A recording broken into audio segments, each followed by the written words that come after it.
move on.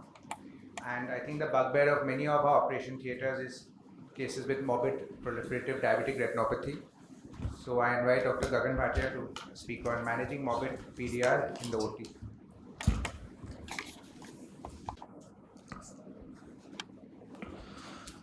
Good morning, everybody. I think this is one of the challenging topics which I face and I think love doing, and I hope that I'll be able to do some justice to it today. So I don't have any financial disclosure. I think one very important fact that we need to kind of understand is that what is the difference between proliferative diabetic retinopathy and PVR? And one of the basic differences is that it is basically a vitreoretinopathy, retinopathy, which is vascular. So it's a vascular vitreoretinopathy. And basically what we need to identify are these vascular nails or, attachment of the membrane to the retina through these tiny nails. The second differentiating point is usually the vitreous hemorrhage, which kind of plays a very, very important part in the pathophysiology of, PDR and advancing PDR. Now, why it is very important. Now, the third important thing is vitreoschisis, and why it is important to understand vitreoschisis is because this is what defines the plane that we need to get into. Getting into the correct plane is very important to have a very complete removal of the membrane and also prevent any iatrogenic damage to the retina. Through this small animation, I like to make you understand this. So what basically vitreous hemorrhage does is that it kind of cleaves the vitreous cortex. It cleaves the vitreous cortex into two leaves. So one leaf is the anterior leaf of the vitreous cortex, and then is the posterior leaf of the vitreous cortex. Now it is important to understand this because most of the time when we see from top, we really don't know where we are, and if you go the unimanual way, you would probably get in between these two leaves, because mostly in fibrotic cases these would be very dense and it will be very difficult to understand the right or correct plane of dissection. So understanding this is basically the main important part of going ahead with the surgery. This can very well be studied with Swept-Source OCT, where the blue arrows signify the posterior leaf and the green arrows signify the anterior leaf, and it is important to go under the blue arrows. This has also been described in literature very well. And so coming to a diabetic vitrectomy, I think most of the common points that we go through are preoperative anti-VEGF, combining it with a phacoemulsification if you have very anti-proliferation. Infusion pressure and bimanual dissection is one of the most important things that at least I feel. And then promptly attending to bleeders and the tamponade. Preoperative anti-VEGF is something which I think is a very personal choice, but I do prefer to give it, especially in complicated cases. Now, why bimanual surgery? I personally feel that because it's nowadays, especially with the higher understanding of vitreoschisis, I think multilayer vitreoschisis is also another entity that we are facing and studying better. And I think that bimanual surgery is the only way which can do justice to finding the correct plane, and it also helps us to coagulate the bleeders in a very controlled manner, and it makes the surgery much more quicker and definitely safer. So in a normal case of a PDR, I think the first step is obviously entering the hyaloid. You could understand and kind of see the cases or study the cases well before on a OCT before you enter, especially in cases where you don't have VTEAM. So you go into the plane of hyaloid and sometimes where the hyaloid is a little stuck, I think depression through an assistant always helps. And usually I prefer to go the anterior to posterior route and kind of first absolutely separate the membrane from all its anterior extensions. And so this is one of the morbid cases where the entering the hyaloid is a little difficult, so probably you can go to the posterior to anterior route, which many people do prefer. So you can probably give a nick at the most appropriate plane where you have a very good space, and then you could kind of carry on with your separation of the hyaloid. Now this is bimanual dissection. So this was a case of a one-eyed lady which presented to us, and she again had seen multiple layers, and we studied the case beforehand and went in.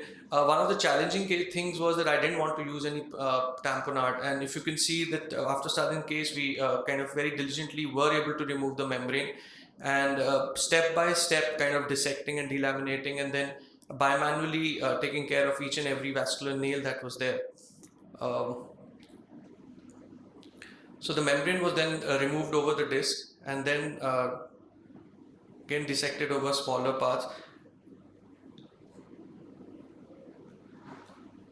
So at this stage again, then we had small leaflets which are left. This, if you can see, so very easily these kind of, you can have a very controlled action with holding it one hand and taking off with the other hand. There are certain situations where you could end up with a bleed like this. I think cutter in one hand and forceps in the other hand helps, because cutter takes care of the hemorrhage and clearing the field.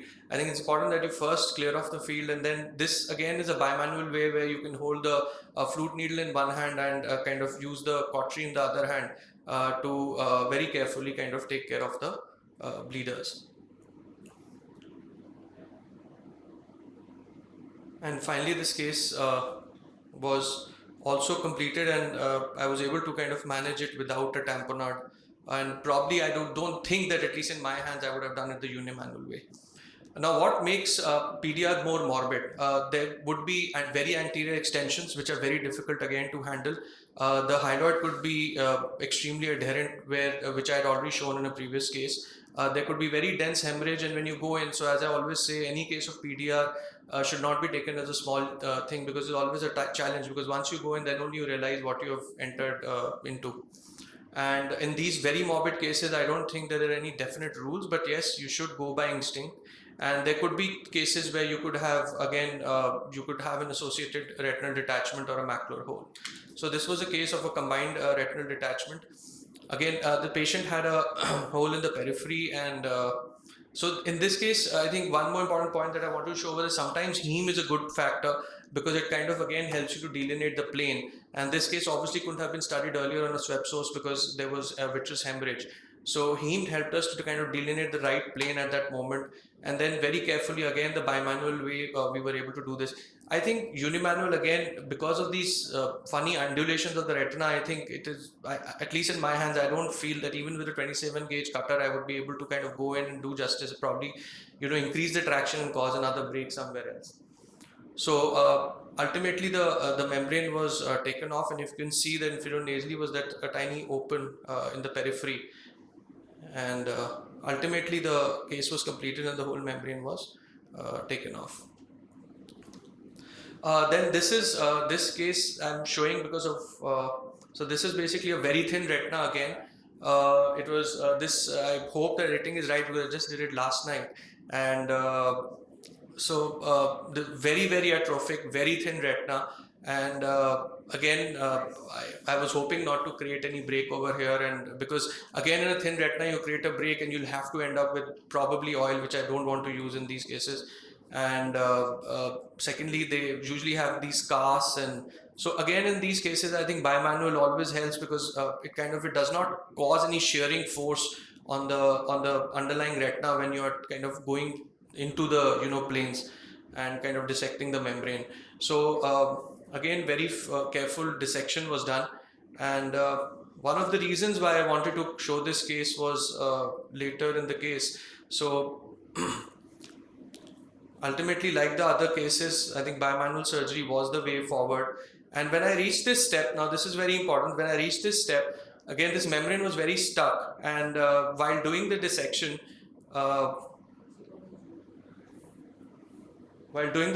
I think I had this bleeder. Now I was very petrified was that, I don't want a very thick heme, because while removing it, I'll create a break. And the bottle height was obviously increased, and now you see what happens. And there is one break which caused inadvertently. So this is, I think in PDR surgery, I think it is important not to lose your cool in the middle. And I forgot that the bottle was very high, and it just snapped the retina over there. So this is one of the reasons why I wanted to show this case, that I think it's important to be very attentive all the time. So we were, I think, able to finally finish the dissection, and as I always say with bimanual surgery, the chances of forming a break are less, and there was no other kind of break which finally formed in this case. But yes, because of that small slip at that moment, and I had to end up with a tamponade. So then you could also have situations like these where I think no rules apply. I think it's just better to just go step by step, very carefully, keeping the cutter head up, going layer by layer, and clearing off the vitreous hemorrhage. And then again putting in the chandelier and having both hands to work. and very carefully dissecting the membranes and over the retinal surface. And I think it's very important to be very, very patient, because if you end up with a large bleed, or you end up with a a more mobile hydrous retina, I think things become even more tougher, because they come more anterior, and then clearing the heme also becomes a very big problem because it's very sticky. So I think very slowly and kind of clear the membranes through, and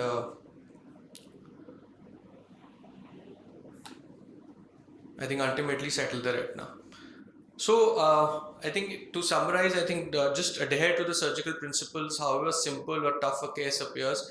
And I always feel that PDR is one very challenging situation, and it is always better to adapt to the plan and alter the plan according to what is the need at the spot, and definitely be very, very patient and persistent in these cases. Thank you.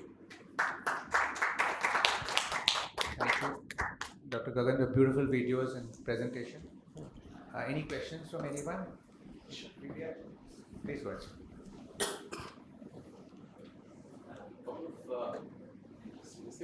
I just want to know why no tamponade. I mean, this is something which we do it routinely.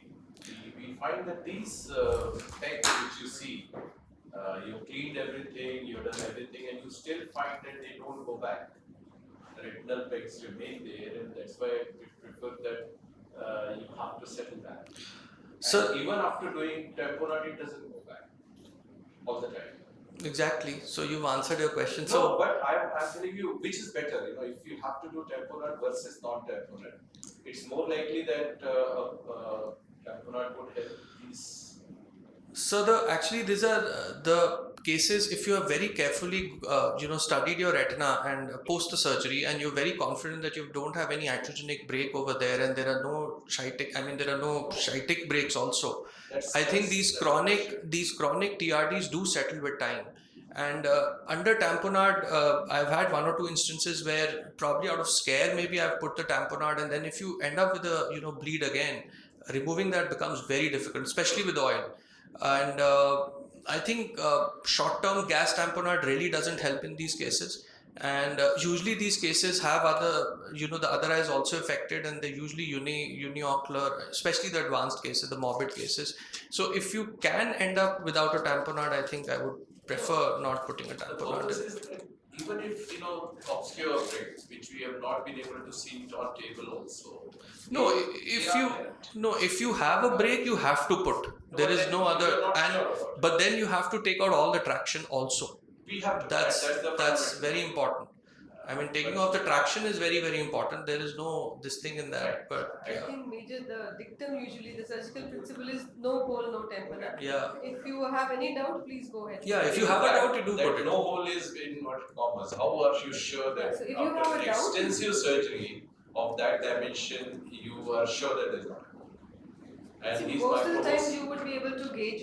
You are experienced. You have done amount of the surgical intervention that you have done, amount of dissection that you have done. But anytime you have a doubt that you have a break, or you could have a break, or there may be a sciatic break, you can go ahead and do a tamponade. But tamponade is not to reattach a chronic TRD, that it will settle down. No, it's just to keep it there. And like I find that these patients improve over a period of 1 month, 2 months, 3 months. That's what happens. Thank you. Any tips from the panel? One is if the optic nerve keeps bleeding, and secondly, if there's a flat bleeder.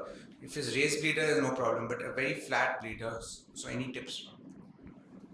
So first of all, try and use preoperative anti-VEGF if possible. So patients who have got very highly vascular polyps, it is better to plan for anti-VEGF and then do the surgery, because then your bleeding becomes a little less. During surgery, if there is flat bleeders, you can raise the botulite as he has shown and wait for some time. It may get coagulated. Or I sometimes also do cautery to flat bleeders also. I don't actually touch the bleeder, but just keep the cautery very close to the bleeder and do. And sometimes these bleeders may stop with that cautery. Little caution about whenever you are using the posterior to anterior route. Whenever I am using the posterior to anterior route, I am very careful, because the moment you dissect over the disc, that is something you are not going to be able to control with lot of things, and then your surgical time has to be very, very quick. because otherwise if you start bleeding before you have done your maybe feeling, then you are in a difficult situation. MPS, That's the sir, risk, the last. any tip from you, sir, about bleeder control during diabetic? Because I think with that National Board of Exam, you did a beautiful talk on diabetics. Thank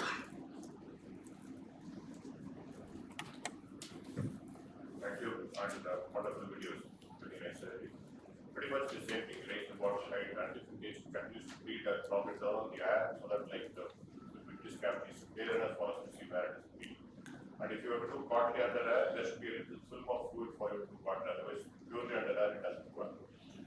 Other than that, like dissecting under the correct plane, so dissecting under the second membrane increase the risk of bleeding, and even if you are bleed, it can contact. So if it's not dissecting under the correct plane, then that little fibrous tissue is there, the part doesn't work. Okay. And so if there's a bleeder and we've cauterized it in flat retina, because this happened with me just 2 days ago, so it didn't stop, so I had to use high cautery. Now is like Sir said, Prashant also mentioned, so that case I did end up putting oil. In fact, my fellow asked me, sir, why are you putting oil? Because I thought that cautery may have caused a kind of a break there. So what do you think about that? Because like it depends on if it's just a focal TID and you're able to laser all around the attached retina, and then you can leave it alone. And if in case it's a flat retina in the area where your cauterized, once again, I leave it and it's not necessary to put in an oil or a gas particle. This is very controversial topic, actually. So it doesn't, if your decision is good, and if it's, there are diabetics who will reproliferate, the type 1 diabetics or who have kidney disease. Those are the ones who will reproliferate very badly. Otherwise, if it's in an attached retina or focal TID where you're able to surround that area of TID with laser, then not required to put the retina. I'm saying type 1 should be err on the side of putting a tamponade in case we have doubt compared to type 2. Is there any distinction in your surgical One plan? who is under control, and if the disease is like the diabetic retinal disease is kind of burnt out because of your treatment, then it should be okay. But the borderline ones, like you can't judge all the time, but the borderline ones are the ones where multiple recurrences may happen. Thanks. So reproliferation can occur even in presence of tamponade. So even if you have silicone oil, that doesn't prevent reproliferation. So I think tamponade you should reserve only in cases of repetigenous component. If there is a break, you put tamponade. Otherwise, you can leave. Very good anterior laser. Yeah, so we forget to do that once your fibrous dissection is over, you are quickly wanting to finish the case. But I think that you must remember that the adequate PR